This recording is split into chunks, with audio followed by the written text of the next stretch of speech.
You are listening to Conversations on the Way. I'm your host, Nana Jumping, and I'm looking forward to sharing conversations at the various intersections of liberation for the people and the planet with you. Thank you for being here with us. Today's conversation is at the intersection of state rights and federal complicity.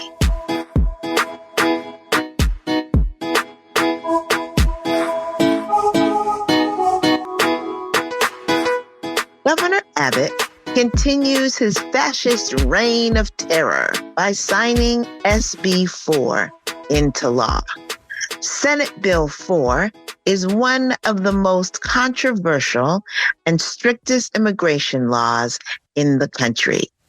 It will have a major implication for migrants across the state and may also trigger lawsuits and result in more violations of human rights and dignity.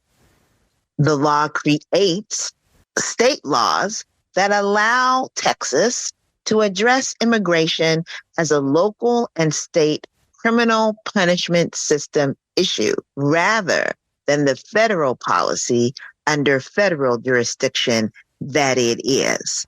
In opposing the passage of Senate Bill 4, the Texas Black Legislative Caucus said, a result of this legislation will be the increased policing, racial profiling, and unregulated citizenship questioning, which will have disruptive, dangerous, and horrible consequences for all Texas communities, particularly BIPOC Texans, regardless of citizenship status. Pleased to be joined by Deborah Alemu to talk through what this law means for all Black folks and targeted communities in Texas and beyond. Deborah, she, her, is a Texas-based community organizer, having had a long-held love of building power with community.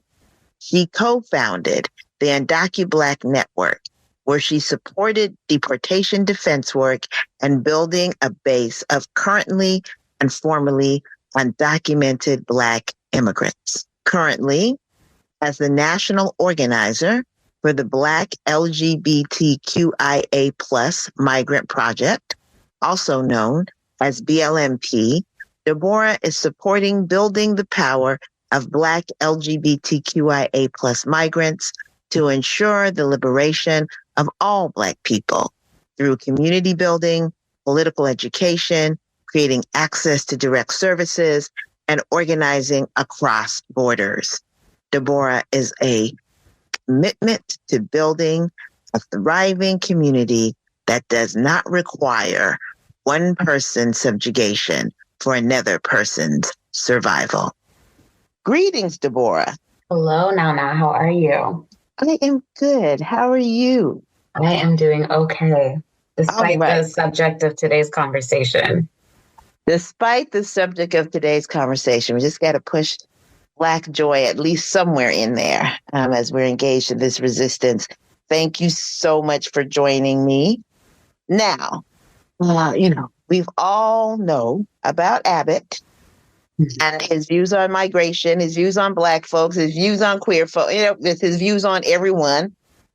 It's very interesting. I really want to know more about his views on folks who are disabled, given his own disabilities, but I'm going to put that to the side for this conversation.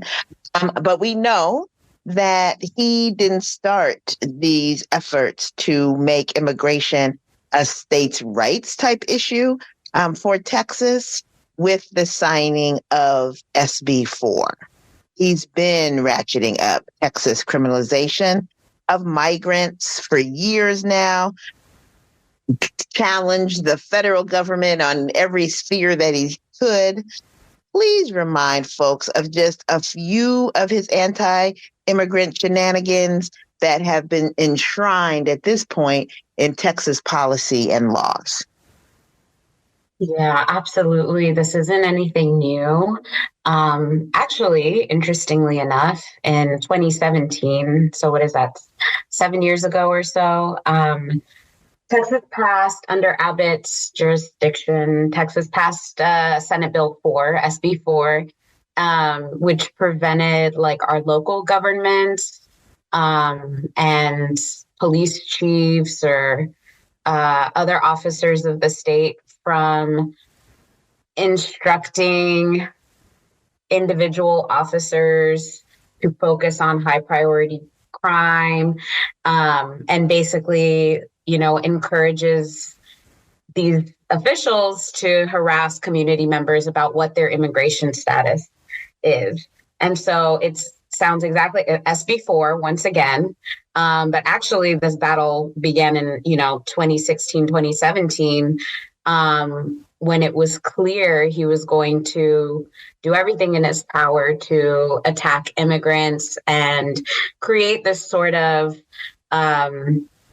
like show me your paper state, or this state that openly allows racial profiling and allows, enforcement agencies to cooperate with federal immigration officers. Since 2017, that particular SB4 has, had some things that have been pulled back.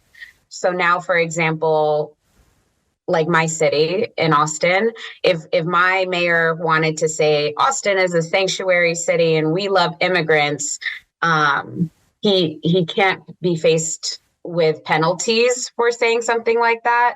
Or if a sheriff wanted to say, we're not going around questioning people's status. If you have something you need to report, then you should report it, not, without fear that your immigration status would harm you. And with SB4 initially, you couldn't say that in 2017 because you would get fined by the governor. And that part has since been pulled back. But now, and we'll talk a little bit more about this version of SB4, but it's still just creating unnecessary fear and terrorizing the millions of undocumented migrants that live in Texas. Yeah, I mean, thinking about that, looking back 7 years and just the way that these people build and the ways in which there's has to be strategic moves that have been made around, okay, where are there folks that are in elected spaces that are less anti-immigrant, or in some cases actually get cool with immigration, right? And okay with immigration. And so it's been those places like Austin, like Houston, some of those, as opposed to maybe some of these border cities, even though you have a few border cities that also have been able to stand up, which is, I think why Abbott and his crew are so relentless, because they know that they haven't captured every square of Texas, and they're really hoping that they're able to do that. This latest anti-immigration bill that has now become law, because it has been signed by the governor now, what does this latest bill do or allow?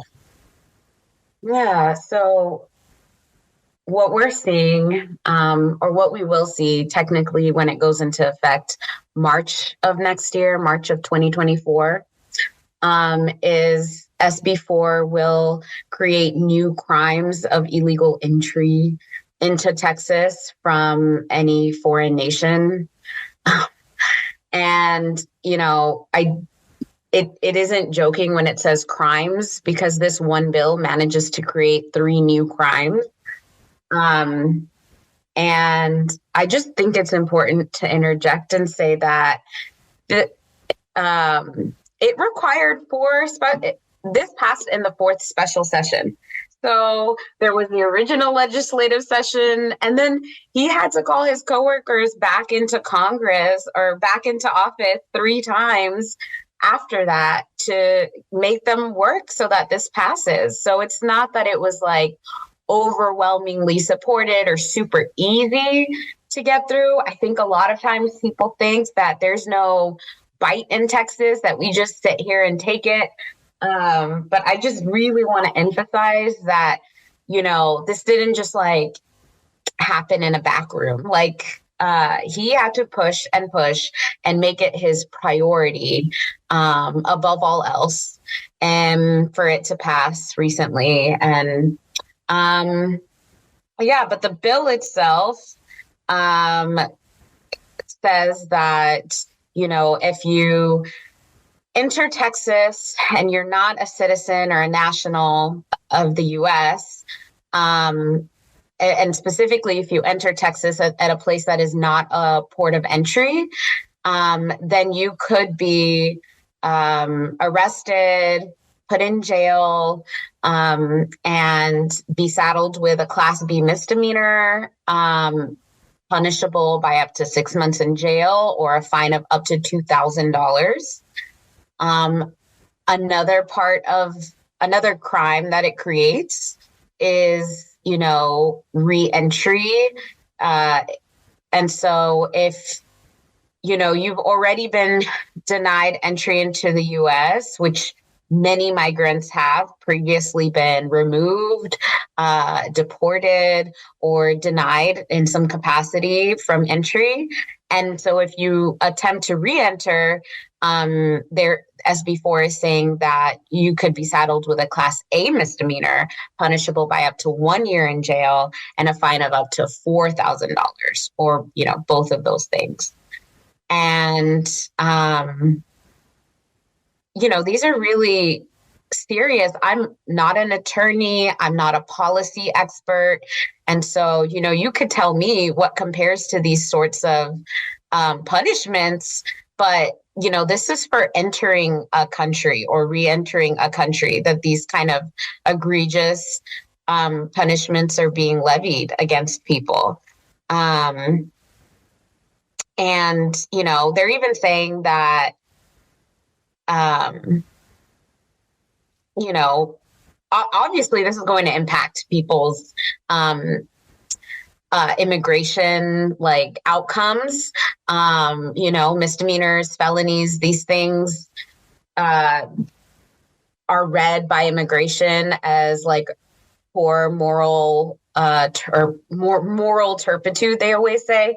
And so this goes beyond just oh man, I've been arrested and now I have to pay bond. It ultimately will, could very much so allow a judge to deport or remove you from the country, and then have lasting impact beyond that. The third crime is that you could, if you refuse to comply with a judge's order to return from where you entered, then you could see a second-degree felony punishable by 2 to 20 years in prison. 20 years in prison for, again, just remaining to live in the country where perhaps your family is, or where you were able to find employment, or where you were able to find health care. And that is what SB4 lays out for us, is these three crimes that are going to hugely impact, thousands, if not millions of people in the state of Texas. Thank you for breaking that down and laying that out for us. I think it's important for people to remember that immigration is a federal issue. Mm-hmm. And what does that mean? It does not mean that it doesn't have, impact on states, because states are what create the nation, right? And so do cities, and so do neighborhoods, etc. But in terms of the entity, the jurisdiction, right? Whose jurisdiction is immigration in terms of enforcement? It is squarely with the federal government.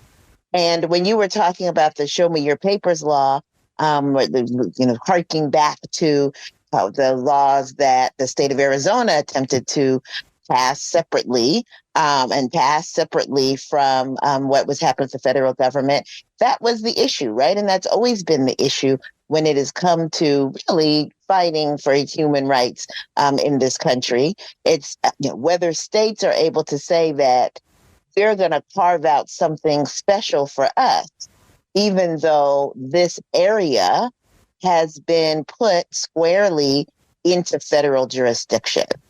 And, as you're talking about the misdemeanors and the fines and the potential for jail time and the felony and the potential for long prison sentences, with one of the crimes that has literally been created out of dust in this legislation, think about the fact that this is not supposed to be what a state can do.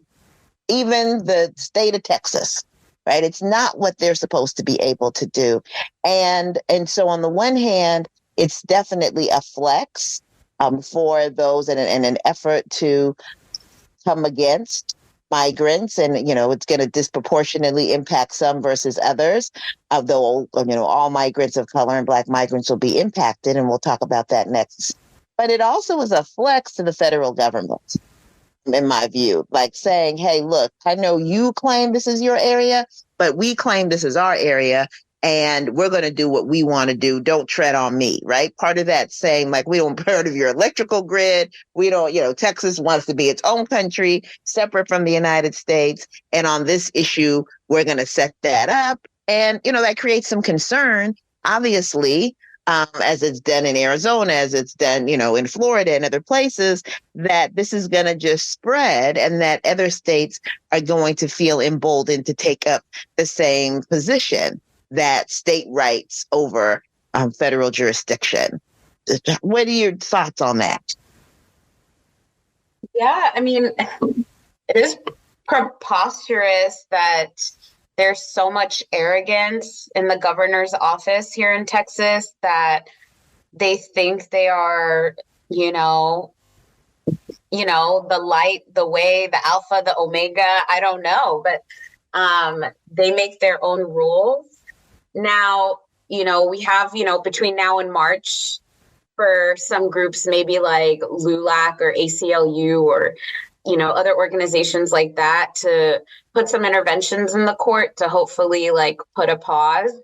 But if, we see it, I mean, it's gotten this far to where it was signed, passed and signed. So it's really concerning that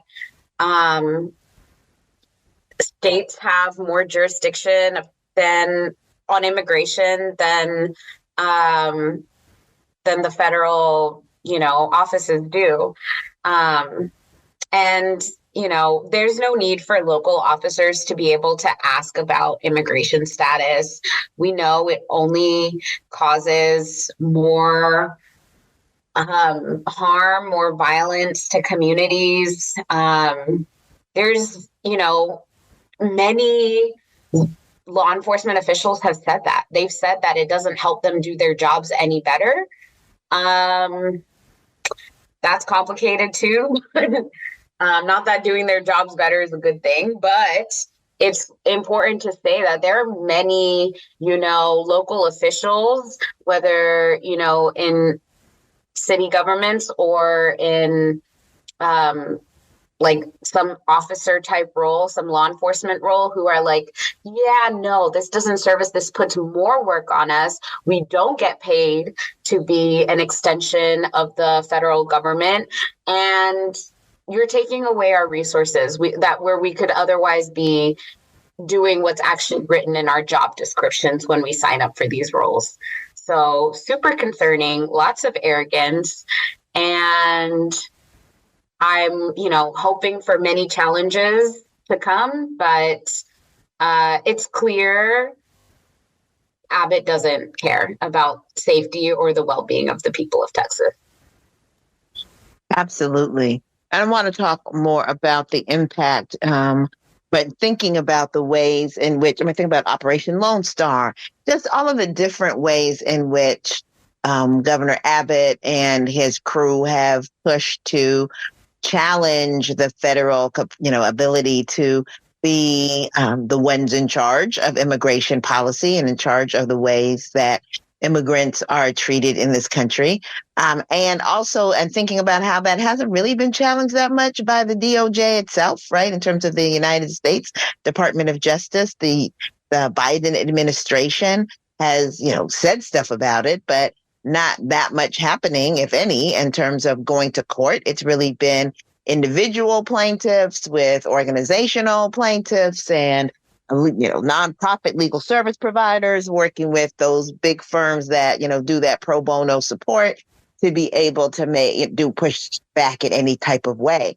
And, I'm not going to ask you to comment on it, but I will say that it gives me cause for pause about whether the Biden administration is actually that interested in challenging Abbott or any of these other governors that are engaged in these shenanigans on this issue of migration, right? Because it's been quiet of the world of Garland over there at the DOJ.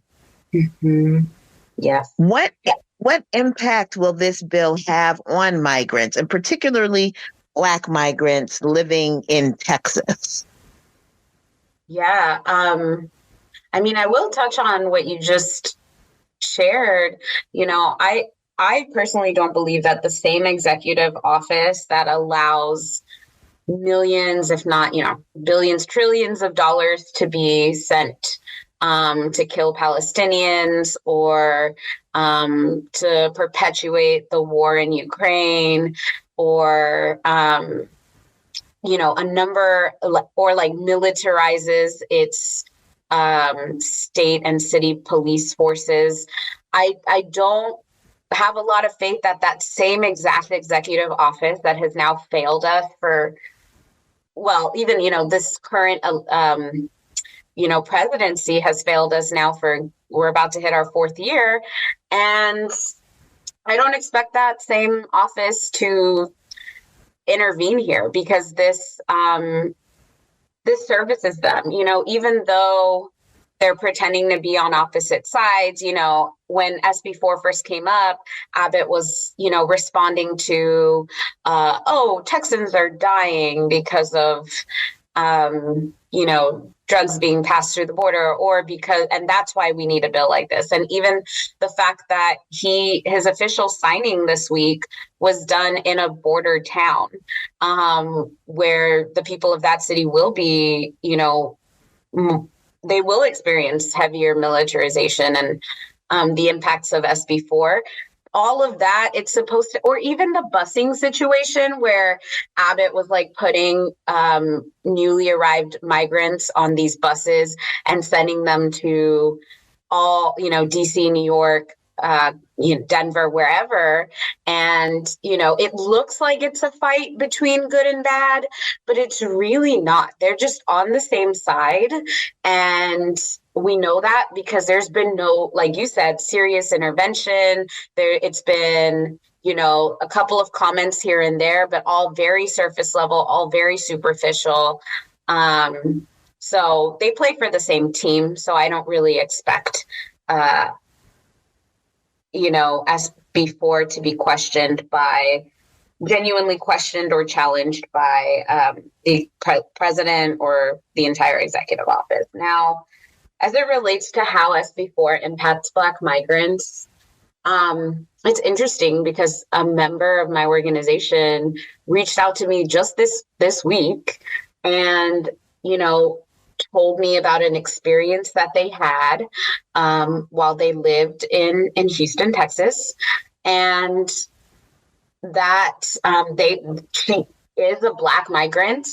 And she was a victim of a crime and asked me specifically if she can pursue any type of justice, considering the fact that she's undocumented. And so this is making people think twice about how they can sustain their lives here in Texas. And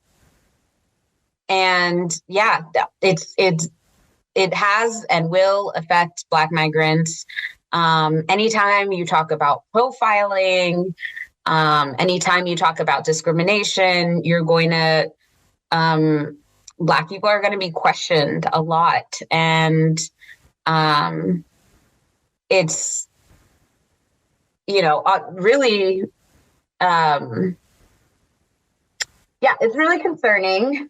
And I fully expect Black migrants to be impacted by this, especially if they're newer arrived. So like, especially like Mauritanian communities, Eritrean communities. It all just depends on, what numbers are reaching the US, what demographics rather are reaching the US. And that's who you're going to see like primarily impacted. Just a reminder that we are looking for your financial support today and every day, but particularly during this fund drive to help us to raise the money that we need to make sure that this station runs smoothly. There's some who, when we get to fund drive, are asking, okay, when do we stop having to do fund drives? When can we not have to turn to community and ask for community support? And I get that because people want to hear these shows, straight through. They don't want to have to hear the stop where someone is asking them yet again to support this station. But, I posit this as a person who is leading a small but mighty national organization. We are always trying to figure out what do we need to do to make sure that we're not completely dependent upon these funders to do the basic of the work we need to do. We see right now with Palestine and the support for Palestine that people are giving. What is happening to folks? What is happening to organizations who are deciding to speak up against the genocide in Palestine, for example? We see what's happening to hosts on mainstream media who speak up against the genocide in Palestine. And when you are completely dependent upon corporations, that's what funders are, right? That's where that money comes from. When you're completely dependent on corporations to be able to tell the truth, to be able to bring different viewpoints to the table, to be able to bring the diversity that KPFK brings to the table. When you have to depend on corporations, you're sunk.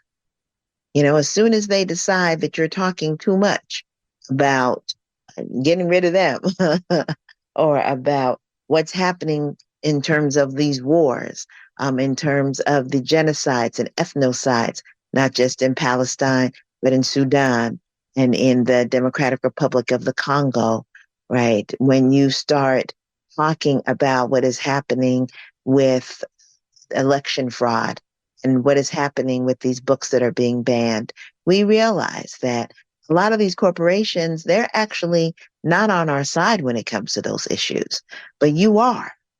You are on our side. That's why you're here. That's why you've been here. That's why you continue to be here.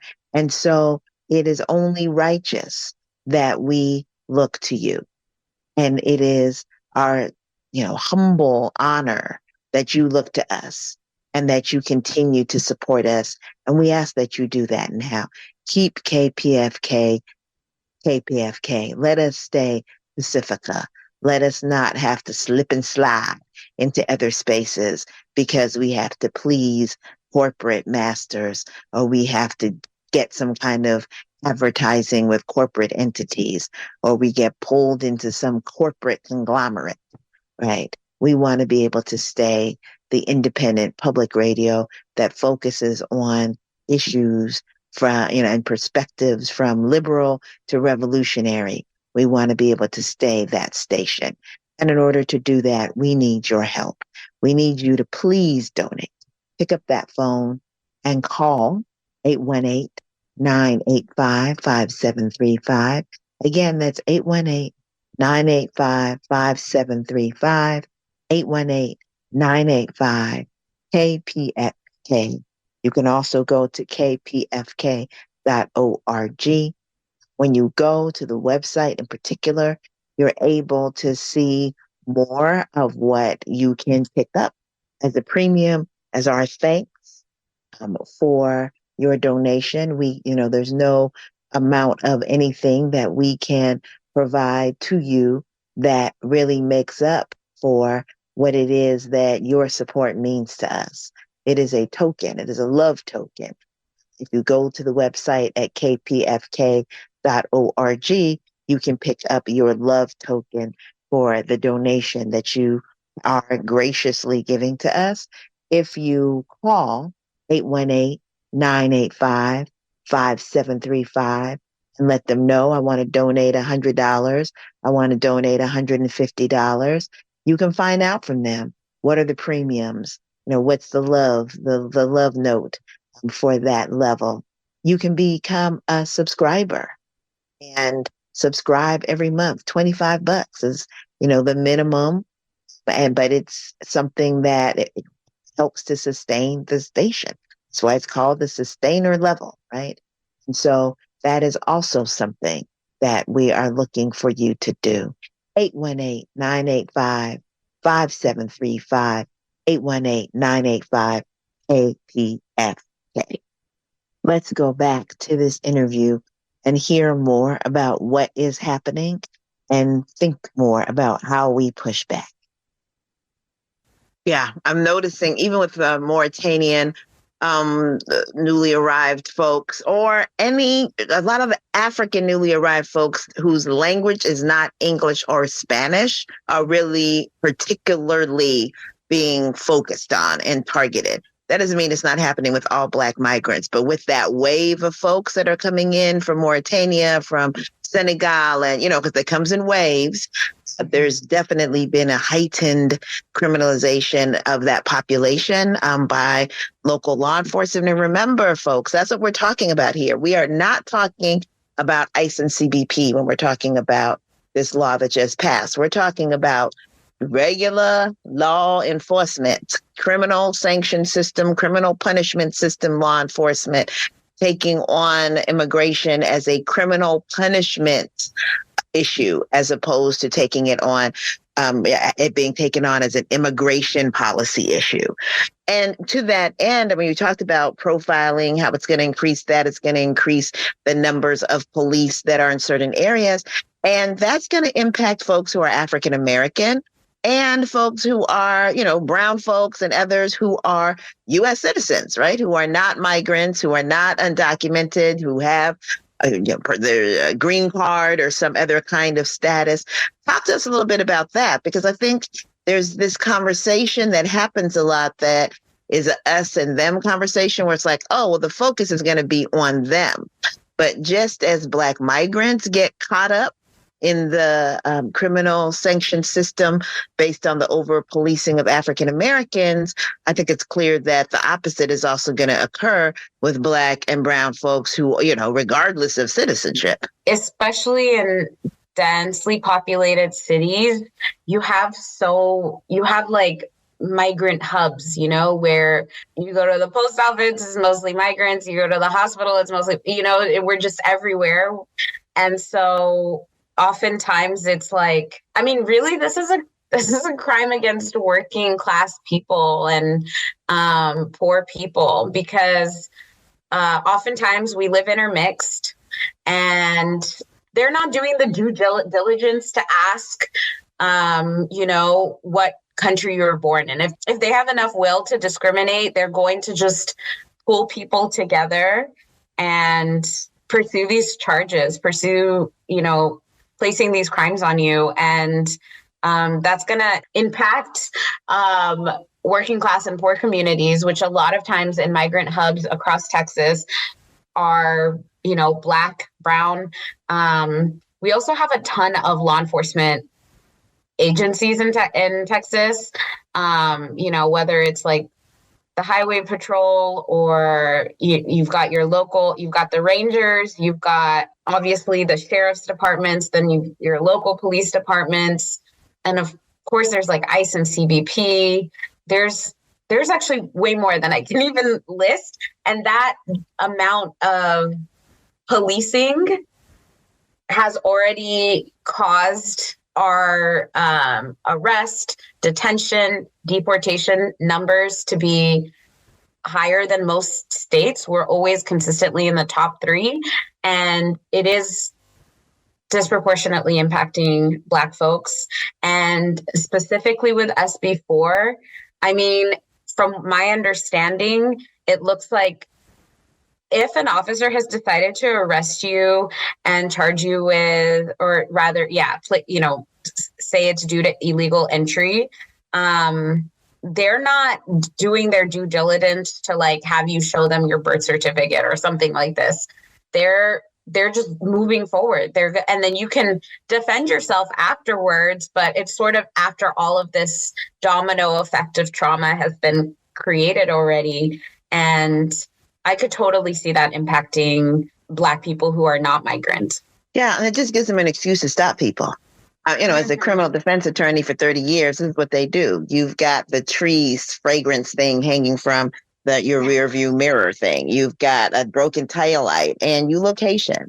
You know what I'm saying? Like, It just gives another reason for folks to be able to be stopped. And that stop doesn't have to end in arrest to be dangerous. It often ends in death, right? It ends in people being physically harmed. It ends in people being emotionally traumatized, even if an arrest doesn't happen. And then, of course, as you pointed out, if an arrest does happen and it happens to be, there's no probable cause or there's no evidence for it in the end, whether the person is a migrant or not, you still have gone through all of that really painful, traumatic process of having to defend yourself and get yourself out of the palm of the hand of the beast, So it's something that even the Texas Black Legislative Caucus, came out with a statement very forcefully speaking out against SB4. But this is before it passed, really talking about the fact that this was something that, yes, would affect migrants and it would affect Black migrants, but would also affect, all Black folks. And in terms of the ways in which policing ends up becoming all of our problems when it's allowed to get on all fours and go wild. And so, things for folks to think about. Any particular concerns that this new law raises for queer migrants? I'm thinking of the way in which Black trans folks, regardless of citizenship, are often targeted with respect, to law enforcement. And is there anything about this that might amplify what's happening in that arena? Earlier, when you have an issue that is impacting poor and working class people, it's going to, heavily or disproportionately impact some of the most marginalized of the community. So Black, queer, trans, and it's because you just have so much more, vulnerability. For example, you're just exposed more to the elements. You might be unhoused, and that creates a whole host of potential interactions with law enforcement. You might be ill and having to make frequent trips to clinics, dialysis centers, hospitals. And yes, that could happen to anyone, but we see these things like just, adding on top of each other for queer and trans Black communities. And, frequent ventures out, often increase your exposure to law enforcement, or you might need to drive more because, maybe you have to do, one of those ride share or, food delivery services, gigs to make money. And that has you interacting more with law enforcement. Maybe you're doing domestic care. Tons of Black migrants in Texas are, I guess, what we call sitters that work, or home health aides that work for elders or differently abled people who need to be cared for. And oftentimes we see law enforcement called to situations that are like domestic disputes, or perhaps families had differences with the worker, misunderstanding, language barriers. There's so many ways that poor and working class people are more likely to interact with these law enforcement agencies that are now fully ready to discriminate against them and arrest them based on, prejudice, based on just their race, their skin color, their accents, whatever it is that they want to do. And yeah, I do foresee that because we're just out more and have more potential for these types of situations to occur, we're more likely to be impacted by things like SB4. And I know that some of the things people are talking about doing, as you said, are filing lawsuits to see if they can push the issue. It's a little scary, so I think that's why people are kind of breathing a little bit, trying to figure it out, because those lawsuits would then be expected to go in front of that fabulous United States Supreme Court that folks have. And people are not that excited about that. But, it's also, you got to take the fight at some point. So people are looking at that. And I understand people are also looking at trying to reach those cities, whether it be the mayors or the sheriffs or, other entities that are not anti-immigrant in those more liberal cities in Texas, and trying to find out or see if they can get them to tell their law enforcement, look, just don't be part of this foolishness. Yes, it's the law, but deprioritize that mess. We got a bunch of other things we're trying to do. Just don't, go there and leave that alone. Of course, it doesn't help the people that are in different jurisdictions, right? But it is another idea people have of what, folks can do. Any thoughts about that before we close? Yes, and I think we'll hear more as people figure out what strategies they're going to do.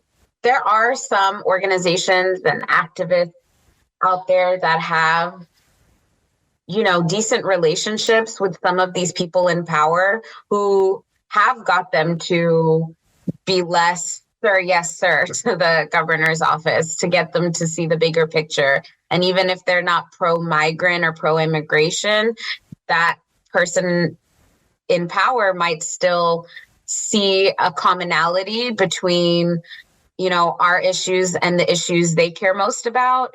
And for that reason alone, they'll, make sure to deprioritize, as you said, the implementation of things like SB4. Now, I don't know.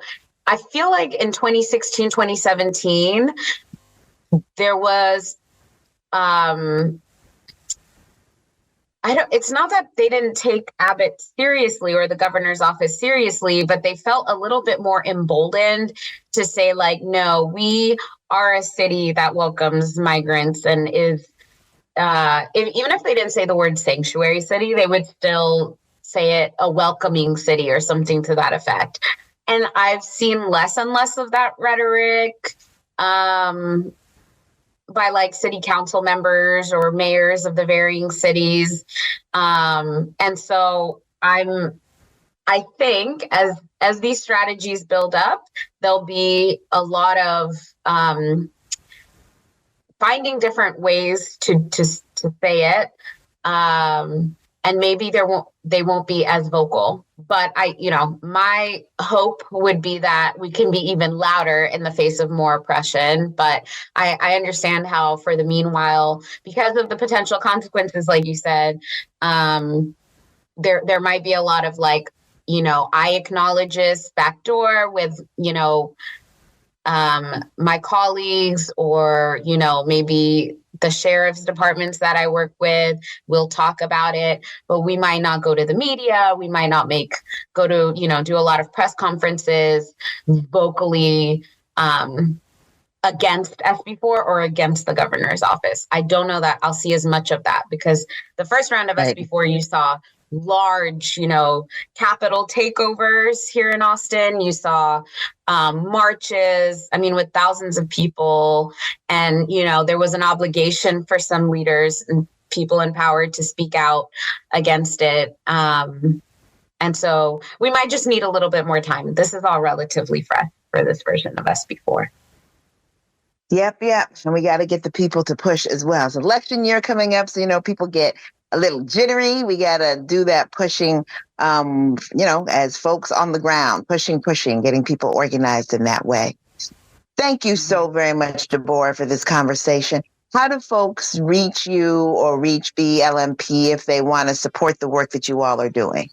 Yeah, folks can find a cause that has not had the support of KPFK, whether it be as a media sponsor, whether it be as a place that people can come and talk about these issues, whether it be as a place that helps to create space for people who are doing the work on the ground to be able to be part of, for example, the listener board and other areas where people are able to connect what we're doing here at KPFK with the movements that we care about. This is all happening because of who KPFK is. I think of all the cultural moments that KPFK has been a part of, moments where we were able to get together as community members and listen to some great music, hear some great poetry, really get into that ever joyful part of this work that we do to make the world that we need and the world that we deserve.